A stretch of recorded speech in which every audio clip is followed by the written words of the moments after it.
Hello everyone, my name's AdamJernberg, and today I want to touch base on something that's actually really personal to my life. Today I want to share with you guys my struggles with Tourette syndrome. As many of you don't know, today is actually Tourette's Awareness Day, and don't feel bad about that. I really had no idea this day even existed until like 2 weeks ago. I figured what better opportunity to share my story with Tourette's than today. For those of you who don't know what Tourette syndrome is, Tourette's is a neurological condition that causes involuntary sounds and movements. Essentially, my body kind of speaks by itself, it moves by itself, and there's not really much I can do about it. The best analogy I can give to Tourette's is a sneeze. So a lot of you know the sensation of feeling like you're about to sneeze and knowing that if you wanted to, you could hold in that sneeze, but eventually you do have to let out that sneeze. So my tics are very similar to that. I have urges that make me want to do certain tics. However, if I wanted to, I can suppress them, but eventually they do have to come out.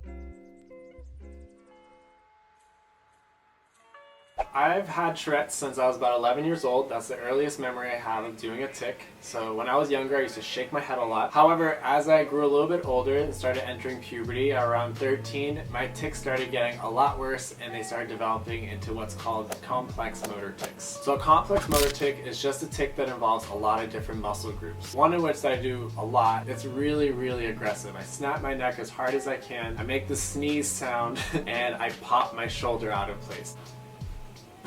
For example, the one you just saw me do right now, that is considered a complex motor tic. It's probably the most common tic that I do. A lot of people confuse Tourette's as a swearing disease. However, some people do experience this, and it's called copullaria, and it is a form of Tourette's. However, only 10% of people with Tourette's have this condition. Luckily for me, I do not have that. I don't say a single word. All of my audible tics are just sounds. So I'm grateful that I don't swear, but I do experience a lot of complex motor tics, and they're very painful. My body is constantly in pain from all the repetitive movement that I do at a constant basis.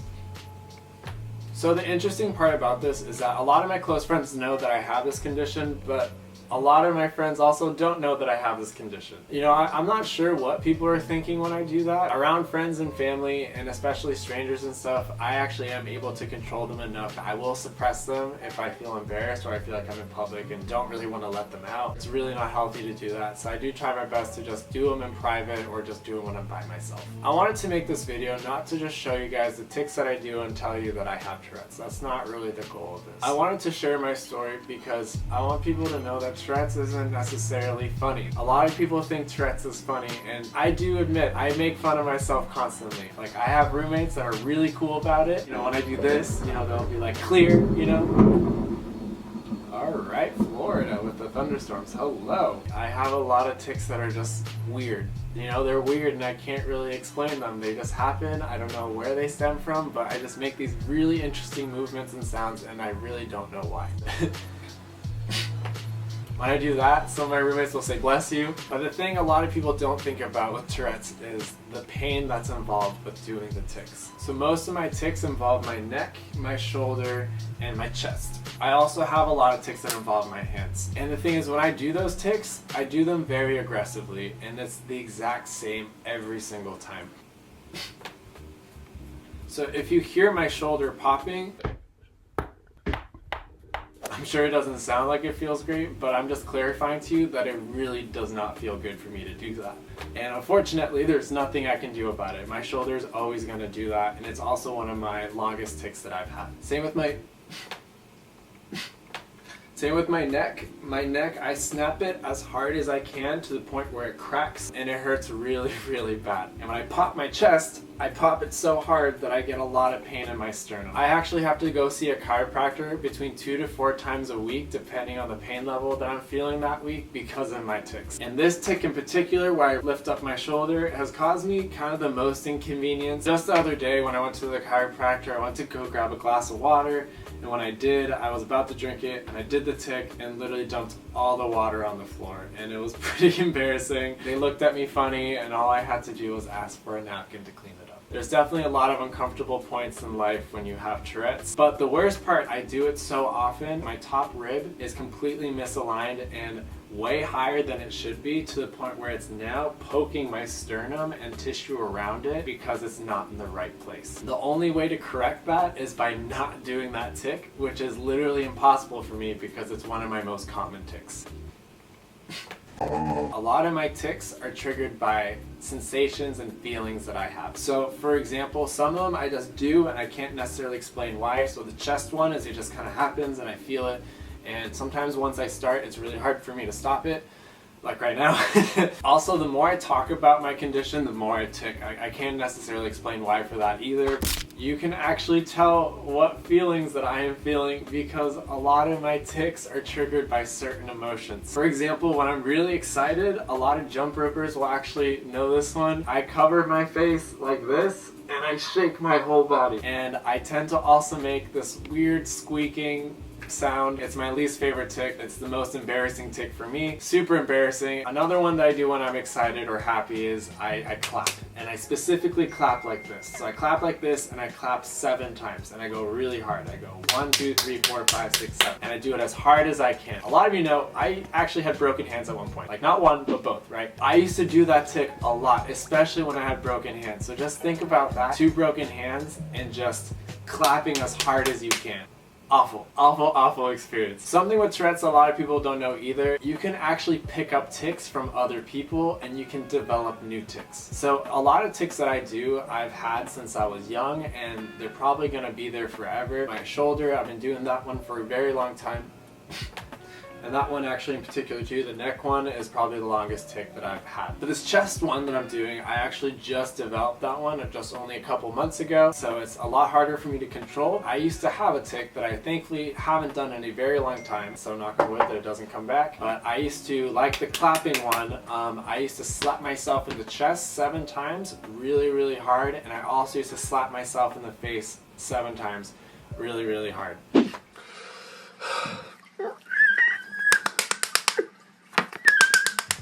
I would get bruises on my face and bruises on my chest and bruises on my hands.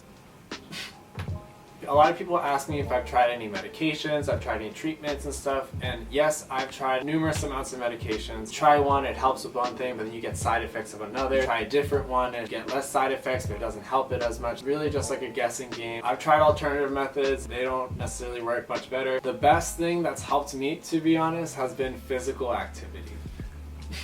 I think a big reason why I got good at jump rope was because I would jump rope a lot. I mean, a lot. A big reason had to actually do with the fact that when I jump rope, I don't experience any of my Tourette's. I have no tics when I jump rope. I'm so focused on what I'm doing that I don't tic. And I think this is a reason why I have a lot of other weird talents as well. You know, I really try to get myself involved with new hobbies because the more of those hobbies I do, the less that I experience my Tourette's. Another thing that people don't realize with Tourette's is that it's not just my body moving weirdly or me making sounds. A lot of people with Tourette's experience other mental illnesses such as OCD, ADHD. Some people have even reported eating disorders. There's a lot of different things that come with Tourette's. So for me in particular, I cannot focus at all. I have a really hard time with it and I'm super ADHD. Like I'm very hyper, I have a lot of energy all the time. My mind races constantly. I'm thinking so much all the time. Another symptom of Tourette's that I experience is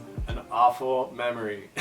I don't have the best memory and a lot of it has to do with the fact that I have a really hard time focusing. Sometimes when I do my tics, all I can focus on is my tics. So anything else that's happening around me, I have a really hard time remembering because I'm so focused on the tic that I'm doing and in the moment that I completely forget what I was talking about, what I was doing, and I just forget a lot. Because although people see me do my tics, not everyone necessarily knows what it's like to have your body just be so out of control all the time. Not having control of your body can be very overwhelming. If you suppress them enough, it can cause something that I like to call a tic storm. All your tics come out all at once. And it doesn't necessarily matter what emotion you're feeling, all of them just come out. And it doesn't stop. It can last for hours. It can be very, very frustrating and overwhelming. It gets to the point where I get really, really stressed out and emotional because it just feels like someone's taking control of my body and there's nothing I can do about it. It hurts so bad.